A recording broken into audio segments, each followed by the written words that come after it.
कोई भी sales person जब काम करता है, जब कोई प्रोडक्ट सेल करता है, तो उसका जो सबसे बड़ा बेनिफिट उसको नज़र आता है वो होता है उस प्रोडक्ट सेल करने के अगेंस्ट उसकी कमीशन कितनी बनती है। तो वो जो कमीशन होती है ना, वो ही सेल्स पर्सन की मोटिवेशन होती है।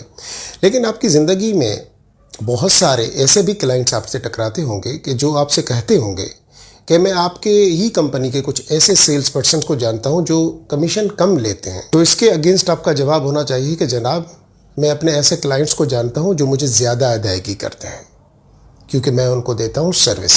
आपने एक कस्टमर को अगर अपनी कमीशन छोड़ दी, आपने रिबेट दे दिया, तो होगा क्या कि वो जितने भी बाकी क्लाइंट्स लेके आएगा ना, आपको बोलेगा कि इसको भी रिबेट दे दो। तो फिर अगर आप इस तरीके से ये सेलिंग करेंगे तो आपकी ग्रोथ कहाँ गई? तो फिर आप तो नहीं कमा पाएंगे और आप इस इंडस्ट्री में गंद भी कर रहे हैं। एक तो अपनी कमीशन कम करके आप इस इंडस्ट्री में गंद कर रहे हैं, दूसरा आपका कोई फ्यूचर नहीं है इस इंडस्ट्री में। क्यों?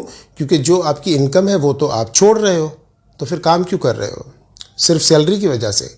और यही रीज़न है, जो सैलरी पे सिर्फ फोकस करते हैं ना लोग, वो यही काम करते हैं और उन्हीं की वजह से बाकी जो सही सेल्स पर्सन होते हैं वो भी सफ़र करते हैं। क्यों? क्योंकि वो इतना घटिया काम करते हैं कि अपनी मेहनत छोड़ देते हैं कि सेल क्लोज हो जाए, मेरा टारगेट अचीव हो जाए।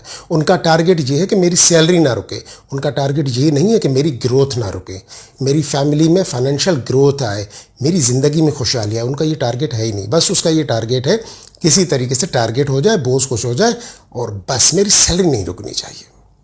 तो मेरी आप सबसे रिक्वेस्ट है कि अपनी कमीशन को कभी भी न छोड़ा करें, क्लाइंट को कभी भी रिबेट ना दिया करें। रिबेट देना जुर्म है।